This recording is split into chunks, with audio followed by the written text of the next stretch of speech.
All right, welcome back after the floor. Thursday afternoon, May 1st. We are picking up a discussion on S23, an act relating to the use of synthetic media in elections. And there was a little bit of, based on testimony and thoughts from the committee, some language tweaks. So we wanted to ask council to come up and just kind of take a peek at that. The goal is to get to a comfortable place with this, and I was hoping to schedule next week time to vote this out. So kind of in this conversation right now to the point of comfortability. Council, how are you?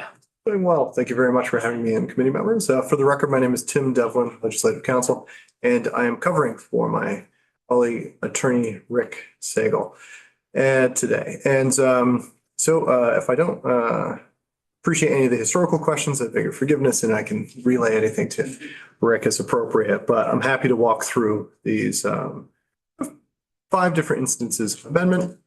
Let's see. You should have what is draft 1.2 to S23. That is dated to 4/25.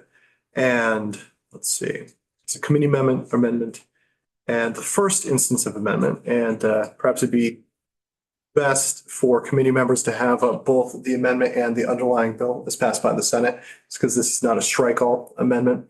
So you'll have to kind of refer to both documents to kind of see where the changes are actually being made. Really appreciate that. Can you post that on? Yeah. Thank you. It's not posted yet. She's hit that for us, right?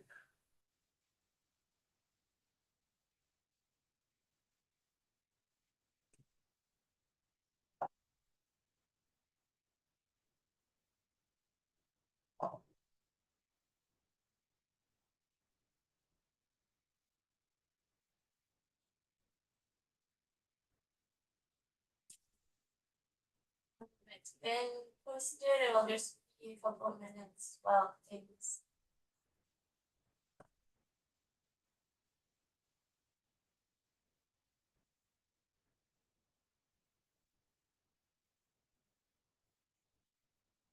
You said 1.2, Tim? Yes. 1.2 has already been posted, the asking items.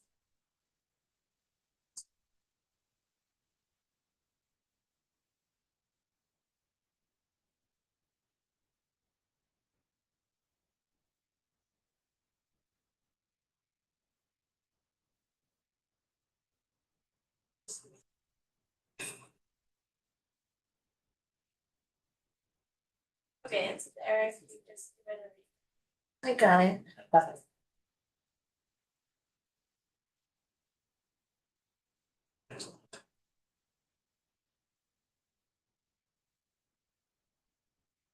All right. Okay.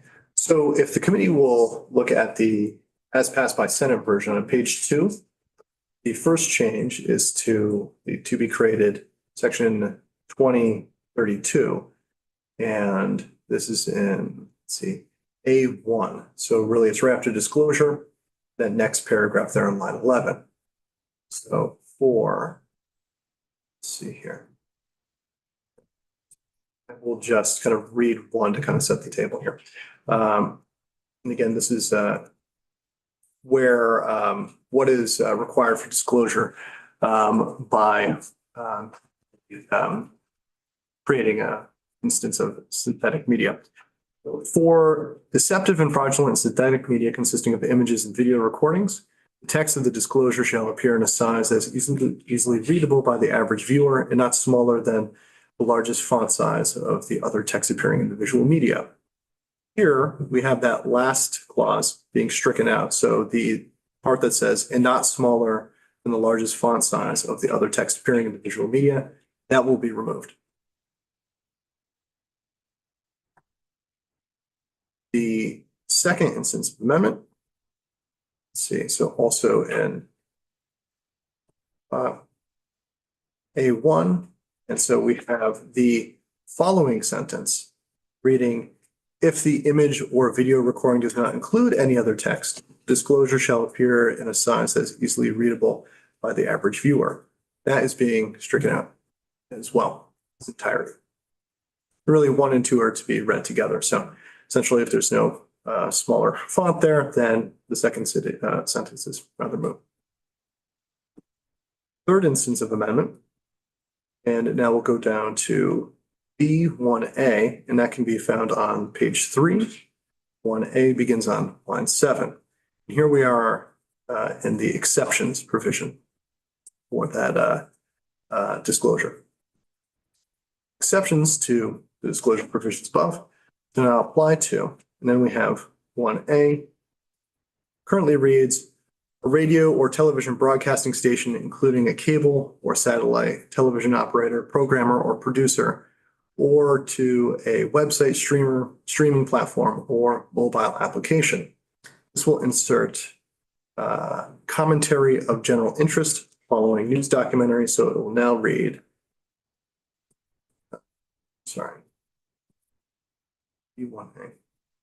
I apologize, I read the incorrect sentence. If you go further down in A, so radio and television broadcasting stations, et cetera, that broadcast deceptive and fraudulent synthetic media as part of a bona fide newscast, news interest, news documentary, that new language to include commentary of general interest and going on, or on-the-spot coverage of bona fide news events so long as the broadcast clearly acknowledges true content or disclosure, et cetera, et cetera, et cetera.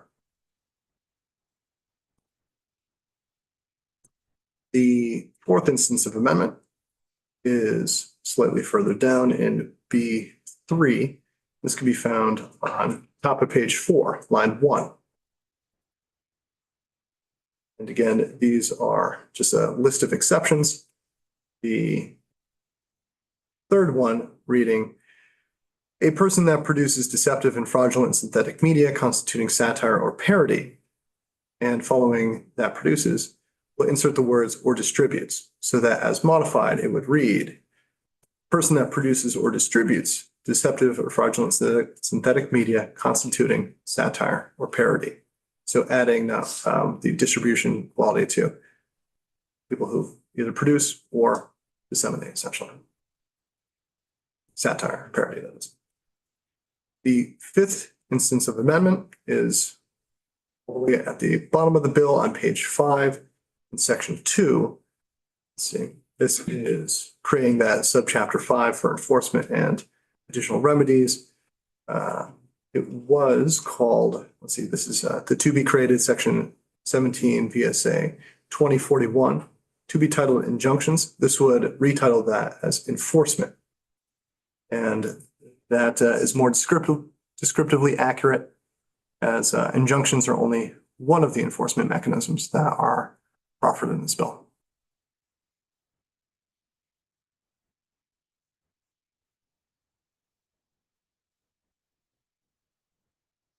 And I'm just trying to recall, in the additional remedies, what was that linked to? Or was that just sort of the general header that had that as just an additional train of words? Trying to remember. I mean, why subchapter 5 is titled enforcement and additional remedies? Yeah, and the original. Must have something to do with the statute. No, it's new language. Yeah. That might have been replicated from similar enforcement provisions in the law. Typically, that's not uncommon to see enforcement and additional remedies, just their enforcement and then including kind of civil penalties too. It's not uncommon to see a phrase like that. But striking that to just enforcement has no bearing, within the. Right, switching injunctions to enforcement. There is courts will grant some statutory kind of interpretation weight to the title name itself. So where possible, if it can be corrected to be more accurate, it's typically advised. All right.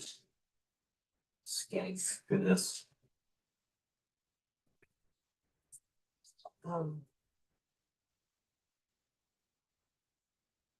Any questions or feedback from the table? Well, kind of, I mean, I'm just going back and forth right now, looking at sort of like the intersecting pieces from the designs. So Yeah, I need to suggest. When are we gonna vote on this? Rep Nugent, I'm hoping to do it probably hopefully next week. I got Yeah. Rep Nugent and Coffin. Would you mind, I know we talked about this a little bit, but if there's a legal definition or standard that applies to who should have known that they were distributing material? Right, typically there is a knowing component of whether it was intended or not, intentional or not. And they're typically grouped within knowing is can't be willfully blind to doing something. So if you know that will all but result in the exact same outcome as if you had known, course will treat the same.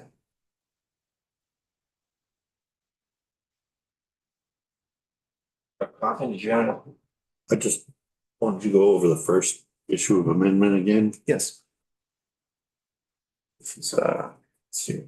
Got a little lost there, so that's why I want to print this. Happy to go through that again. So this is section 1, modifying section to be added 2032, which is on page 2, subdivision A1, which begins on line 11. So let's see, this is under disclosures for deceptive and fraudulent synthetic media consisting of images and videos recording. Next to the disclosure shall appear in a size that is easily readable by the average viewer, not smaller than the largest font size of other text appearing in the visual media. So that last part after the and, not smaller than the largest font size of other text appearing in visual media will be struck out. So it will not be added to the new law. So the sentence will end at by the average viewer.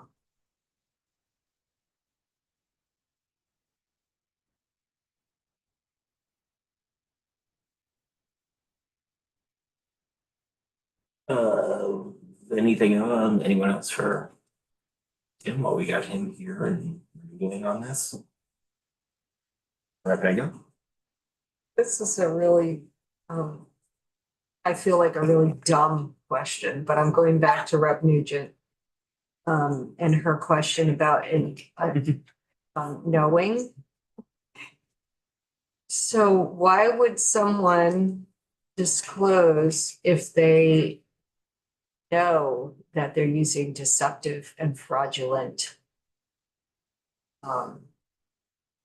means of advertising? Is this a moral or ethical thing? Because I can see if I'm creating something with synthetic media that I should disclose that I'm using synthetic media for it. But if I am doing it to discredit someone in some way, why would I disclose that? I mean, is this a case of that the good people are going to do the right thing, but the bad apples aren't going to do the right thing? And that may not be a question for you, Tim. It might just be for the whole table to think about.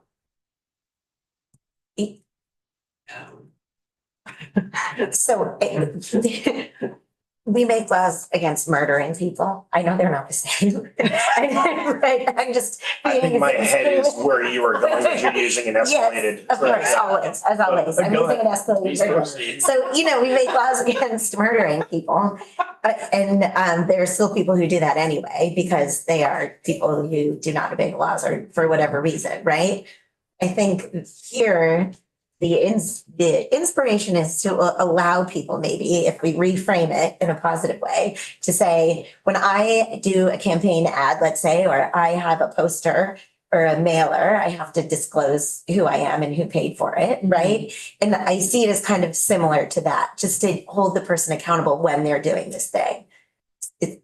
So I'm not sending out a mailer saying, I love Shay, she's the best, and not letting people know that I'm the one who thinks I'm the best. You know what I mean? So it's similar to, that's how I see it, is kind of an information thing, so that if you do want to do this, you're doing it with the intent of making a point or trying to, Disclose.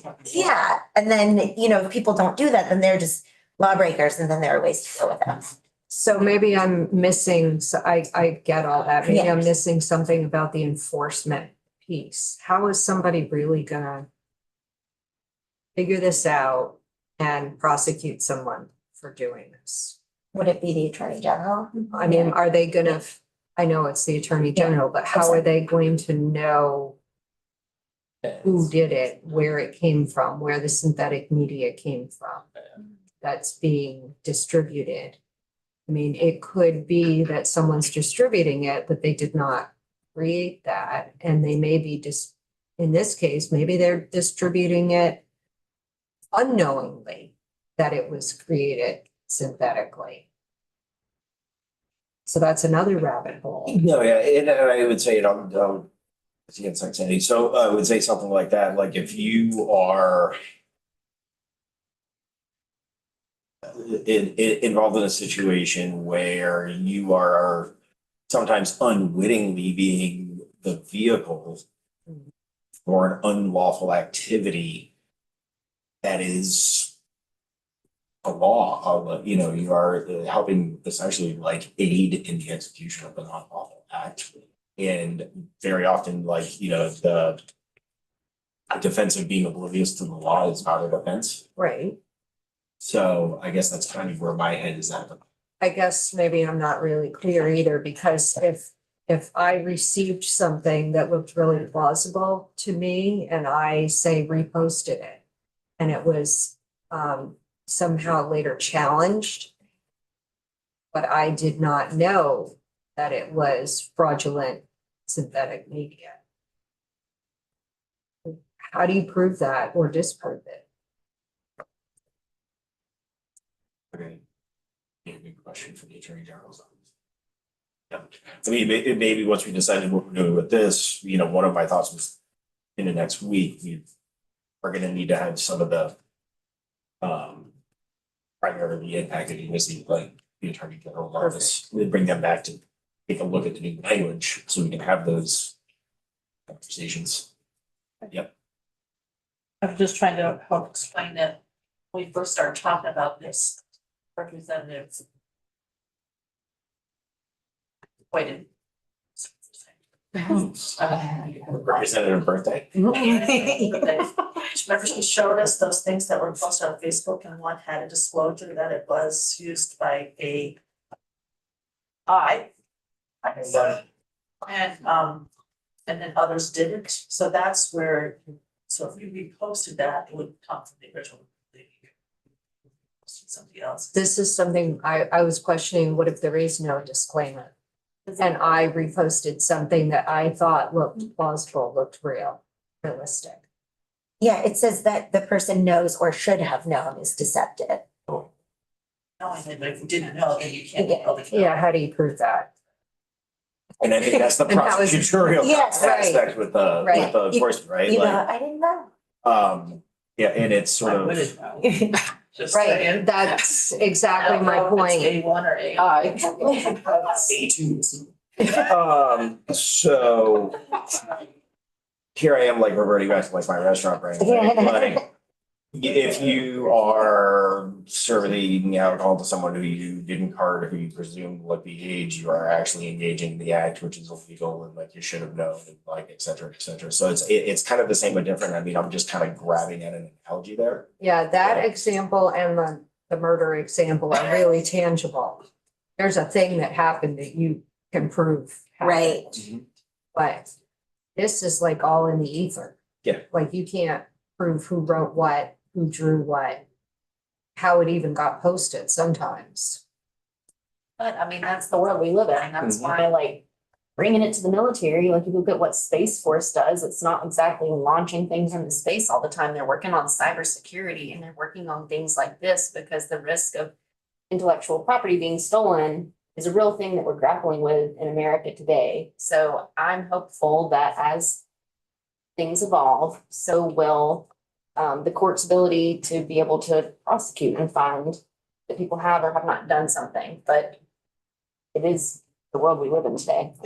Perhaps. Understood. Yeah. And I just want to add one more caveat to that piece and sort of this enforcement piece, and I don't know enough about like how AI is generated to specific images and whatnot. I have no idea if there's a way for people when they're like sleuthing this to have some sort of like digital footprint, fingerprint or record to it that could be like delved into to like link it to an origin point. These are all questions that are way beyond my capacity within like the structure and function of AI.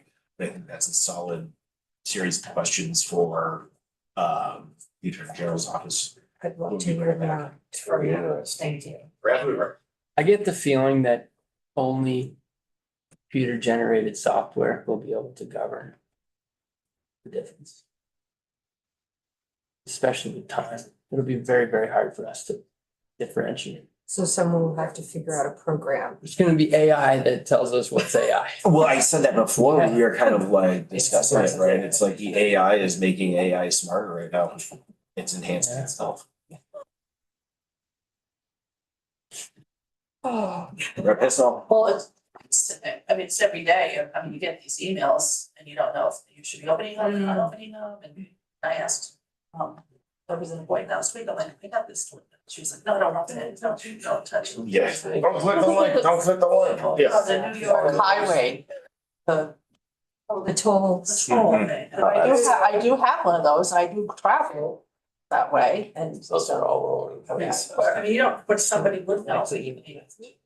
Yeah. Or your credit card's being hacked or. I get the whole principle of this, like.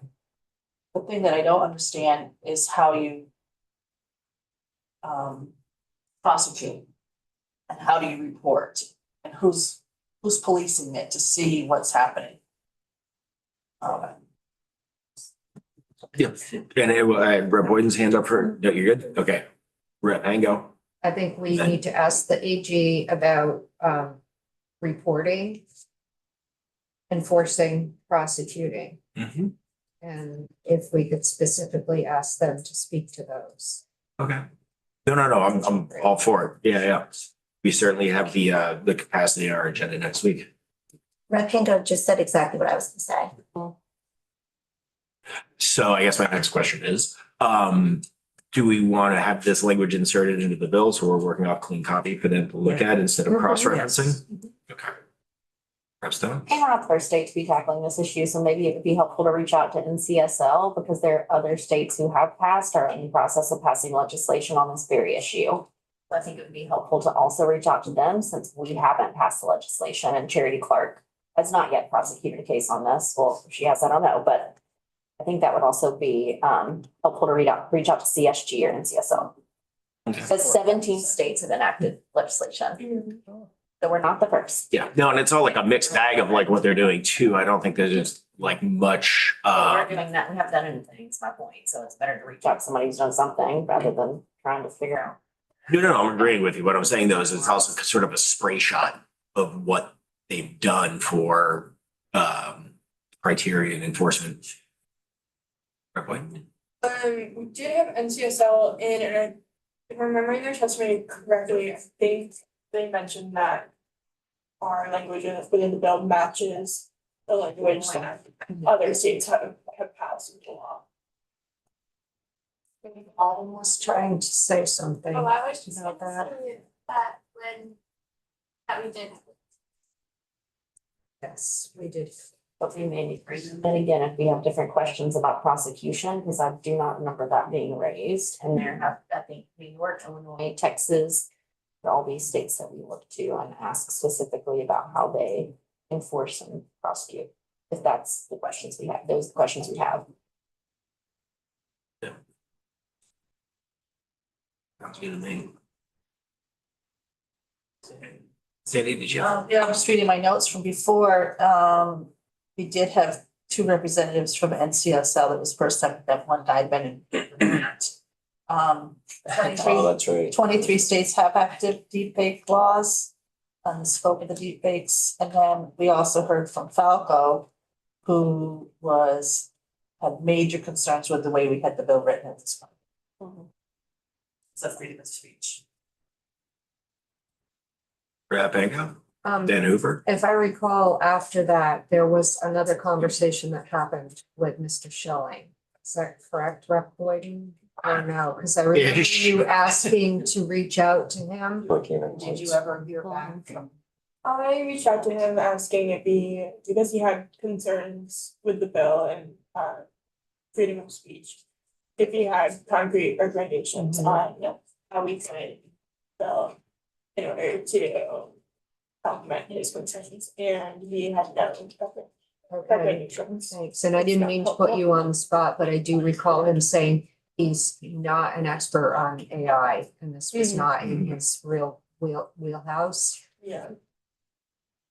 Yeah, so basically that was a conversation Rep. Boyd and I had where we were like, okay, so if he has trepidation with the bill as written, asking for suggestions on how to make it more amenable for his organization, and he did respond, but responded with no feedback. Yeah. Jay, did you have any other? Oh, point of information, Illinois HB 053, they have language in there to protect from discrimination for AI systems. So another reason that we had people in, but I don't think we had all our questions lined up. That's the thing, is we can say that over and over again. Oh, we had them in, but we also were, it was new to us, and now we have all these questions. Just another reason, maybe helpful to bring some of these people back in. Yeah, no, I'm totally fine with that. But even for that reason, for the Falco reason, if you look at the language of HB 523 passed 2021 in Illinois, they do have in their legislation, they have language that's not included in some of those other states to protect individuals from discrimination and ensure that AI systems are designed in an equitable way, which is part of the issue that Falco is bringing up.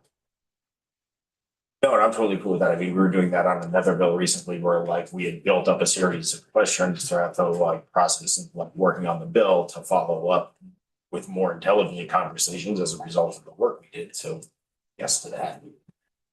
Rep. Ango. I just wanted to ask if it would be okay to specifically ask NCSL to appear on Zoom to speak about the Illinois law. Sure. So that's something. I think- that- They're the leader. The more we educate ourselves on this, like absolutely. Here, I'm just No, I asking. mean, I think he's just Illinois. Illinois. No, but when they've done it, and our bill is very similar to what they enacted. And their bill has a piece that I think may help address some of Falco's concerns. Rep. Hooper. Would we have Rick or Tim do the research about whether or not there are policies that went into court systems in other states? I'm sorry, I could, Courts that. oh, like actual cases and whatnot that have transpired. One day. And what's been litigated, where Yep. outcomes, The reason I'm wondering is because I want to know who's making a strong case for why it's a right to use synthetic. I don't feel like that. I can't imagine that being a strong argument. Just The use of it in general. the free speech thing, it's just like misleading people on purpose isn't free speech. And doesn't make sense to me that we would like protect, like from a constitutional perspective, the right to mislead people. Especially in high stakes scenarios, like I just don't get it. You know, especially in like elections, right? And that's where I think our heads are very much in the same place on this, right? Like there's the ability to use this as a tool to generate something. But then when you get into the realm where you're consciously and willingly use it as a tool of deception, misinformation, Right. then you're delving into a whole different, like nefarious purpose and intent use of the tool itself. And so that's the break point, right? Like, and then there's the, you know, that's like sort of like the knowingly and willingly language, right? Like where it's, and this is the conversations more for like the attorneys, and prosecutors to be like, where is that point where somebody is like unwittingly perhaps falling into this trap or, you know, unintentionally misusing the tool, for lack of a better way of putting it, or if it's just straight up nefarious intent. Sure. And so I think these are all like a great series of questions for the Attorney General's office. Rep. Water Stebbins.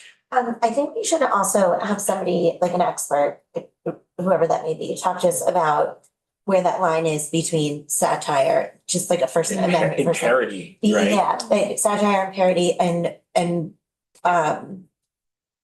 like a political cartoon almost, but it's taking this form of video and just how that line is drawn in other forms of media that aren't this like synthetic media, but just to give us some context of that, because I think it's really important that we're not infringing on those free speech rights, but also making sure that people are aware when they're seeing something that's not real. So I'll add that, I'm making a list of people that would have in here. No, with that too, like the parody and the satire, right? Like, Yeah, there's we do the same. like cartoons and whatnot, Yeah. like go back to like a New Yorker or Far Side, whatever, like all these lampoons, parodies, et cetera, but it's easier to identify these things as like fictitious because it's a cartoon. Where Yeah. these things are generating like real, Real like pictures. genuine likenesses of like human activity. And that's where we're splitting from that more traditional Yeah. application. And there's definitely a line, it would be nice to have someone come in and testify about where that line is and how people figure it out and what. Suggestions on who that would be, or do we ask legislative council who that expert would be? Either or. Work for it and feedback from council. We can provide a legal analysis of Great. that if you'd like. That would be very good. If you also remember the email that we got from Representative who had 3 political ads he did on himself. I think I looked over some of those and it wouldn't fit our description and the definition of deceptive there. He's not truly, those videos were not trying to lead voters to believe one thing or another. They're just using AI to edit clips together with music. Okay, gotcha. But he was showing, yeah. So that sounds just like an application of the tool for like a useful purpose, right? Yes. Yes. Like, He wasn't telling voters to vote on. Monday instead of Tuesday. Yeah, the wrong election day or the wrong Yeah. location or, yeah. Or that his opponent's name was George John. Well, it was. Oh. true.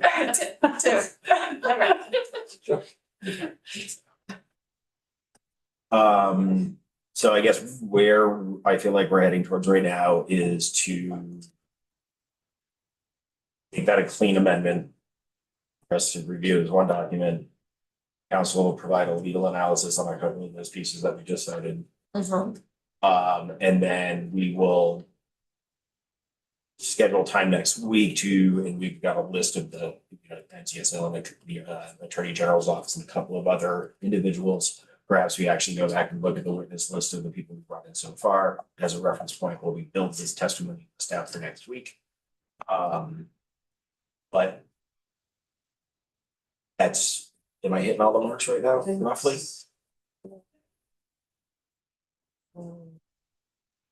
Yeah. And yeah, I mean, this is just such a new thing. It's gonna evolve so fast that. Yeah, we were having a little bit of a like banter offline that. Trying to get a footing, something. In place now so we can continue to help this evolve as the technology and the applications and we learn from how.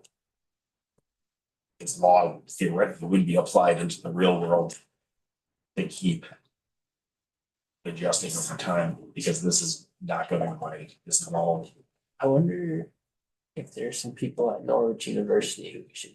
Oh, the cybersecurity unit, the whole center that they have. That whole thing. Okay, This is me asking for that to happen. okay, that's you asking Yeah. witness from Norwich Cybersecurity, Yes. which actually the National Guard partners with. Yeah. Because they got a big. That was my point. That was. The military is like. We had most of our That players. presentation. So, So Right. All hate consider cards. this your Catherine's request. Well, also- Or like this. Are involved. Yeah, So we can produce materials, analysis of litigation history on Yes. some of this, as well as what constitutes parody and satire. Beautiful. Okay, so.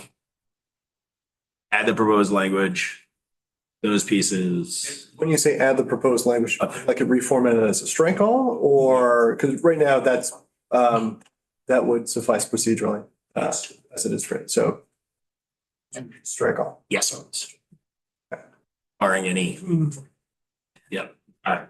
Should agrees with all All right, cool. All right, that is the last piece of formal business today. And we still have some individuals working on individual bills. We can have some conversations about how to modify some of that stuff going into next week, and we can start building out the agenda for this week, but that it's nothing that needs to be online.